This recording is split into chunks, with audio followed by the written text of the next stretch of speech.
What's up, gamers? We are back, and today we are going to be going over a video that has been seen before, but I wanted to do my own personal take on the top 10 best primary weapons in Destiny 2. This includes both legendaries and exotics.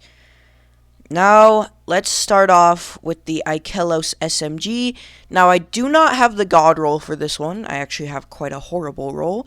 But it is known for being one of the best for its Feeding Frenzy and Volt Shot roll, being able to wipe out tons of ads. I put this lower on the list because there are better SMGs that can do what this thing does, or even better weapon types that can do better than this, but it still is a top ad clear weapon, and if you don't have the pattern for this or don't have anything better, definitely use it. Now next, we have the Quicksilver Storm. Pre-nerf, this would have been higher on this list, but post-nerf, I had to put it a lot farther down, but it is still a very good weapon. Rocket tracers, there are multiple mini rockets, and those rockets turn into grenades that explode and with the catalyst create tangles. Also with the catalyst, this weapon becomes strand, making it have a lot of build potential, and it's just a really good feeling AR. So if you're going to use an auto rifle, this is still a great option post-nerf, but it would have been higher on the list, as I said, if it didn't get that nerf. Okay, now we have the CALUS Mini-Tool. Now, this thing is also one that I don't have a god roll on, but it is known for its power with Incandescent being a really good frame and 900 RPM, has Mida synergy with Mida Multi-Tool, so there is just a lot of things you can do with this weapon. Very versatile ad clear. You can get stuff like Unrelenting for survivability or Threat Detector in the first column to go with Incandescent, and it's just a really good feeling SMG. But I can't put it as high on the list because I still think there are ad clear weapons that do better than this. Now, let's go on to Red Death. Just introduced with episode Echoes. This thing is quite the monster for survivability. You have final blows with this weapon cure you and increase reload speed. Reloading after final blows cures nearby allies. So it's a survivability weapon for you and your team. The reason this didn't rank higher, though, is because there is a weapon on this list that I do believe does healing for your teammates and you better. Because this weapon on its own is not great, just because all it does is really heal you. But, yeah. Okay. Let's go on to the old Warden's Law.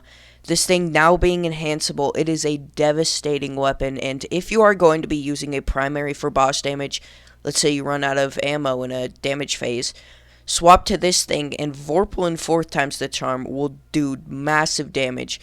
A huge primary damage boost with Vorpal, because primaries get the highest damage boost with this perk. And 4th times to keep the shots going. It really is effective, and enhancing it makes it even better than it was before, so it really is just a great hand cannon to use. And next on this list does the same thing but better. Malfeasance. One of the best hand cannons, I believe, in the entire game. This thing stuns Unstoppables intrinsically, has Vorpal for that huge damage boost on bosses, and shoots slugs that create explosions after a couple of shots. Paired with Lucky Pants on a Hunter, this is on a Hunter with Lucky Pants, this is one of the greatest DPS weapons, or at least the most easy to use DPS weapons in the game. And being primary, that is incredibly impressive. And even if you're not on Hunter, it still shreds bosses and champions. So it's just a really good weapon for damage on majors or bosses.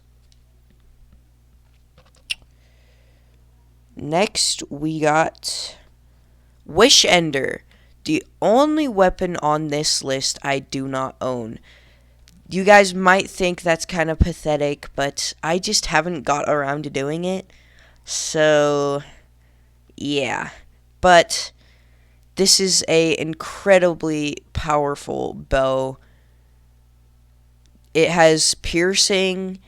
It pierces barrier champion shields. It has armor piercing. It takes out mages super easily. It hits like a truck with multiple different damage numbers from one arrow. It is just a really, although seemingly basic weapon, it's just super versatile and one of the best weapons for endgame stuff like Nightfalls. Next, we have the weapon similar to Red Death, but what I think does it better, No Hesitation. I put this higher on the list because not only is it a primary, but it has incandescent, making it have a little more utility than just pure healing, and Physic will let it heal you as well as your allies, adding very huge survivability. And, of course, incandescent, as I said, adding that little extra flair to the weapon. And next, at number 2, is Sunshot. This weapon got nerfed, but is still a devastating primary. Just blowing up everything that you can see. It is so powerful. And the Catalyst, which I do not have finished, does not add much, only a range and stability increase. But it really is just a powerful weapon. Explodes everything. It's probably the best ad clear weapon this game has ever seen. But there's one other weapon which I think is a little more versatile. But before we go over that weapon, let's go over our honorable mentions. Polaris Lance, post-nerf, is the only reason that it didn't get on this list. It would easily be on this list last season, Season of the Wish, before Final Shape. Easily would have been there. It has capabilities to stun champions. It's just kind of a boss shredder because of the 5th bullet, every precision hit will just explode an enemy. It's just really powerful. Catalyst adding Dragonfly for a little more utility with smaller enemies. And yeah, it just destroys, but post-nerf with the explosion damage and size being a little down, I didn't think it could quite make it on the list. Next, Fatebringer. The reason why it's not on this list is because I think it's been outclassed by other hand cannons that can just do what it does kind of better. But it's still incredibly good having explosive payload first column, and you can get Firefly or Frenzy in the second column, which just really makes it an all-around great hand cannon. But I just didn't think it could make it on the list compared to other hand cannons that just really do it better. Midnight Coup is one of those hand cannons that I do think is better than Fatebringer, but still couldn't quite make it on the list because it's just a little bit funky compared to the other ones who just do one job so well. This one, as you can see from Explosive Payload Kinetic Tremors, I do believe is its god roll. It is a very powerful weapon, but it isn't the most versatile, and it doesn't have the most dominance in certain scenarios like other hand cannons, which is why it is not on the main top 10 list. And finally, for the honorable mentions, is one I technically have, but just never got out. Subjunctive. An SMG that was introduced with Season of the Wish. Let me get to it real fast. Man, where is that thing? Subjunctive. Yeah, here we go. its whole thing being with Volt Shot, I do think the IKELOS SMG is superior to this thing purely because it has Feeding Frenzy to help with those reloads to make it even faster to dish out the Volt Shots. Subjunctive does not have a reload perk like that. That just really helps it. But it still is pretty dominant with ad clear situations. And Volt Shot just gives that little extra juice that just is really nice towards those enemies. And yeah. But to get on to the number one weapon on the list, it's just a devastating weapon. And I really think it deserves this top spot. Zaouli's Bane.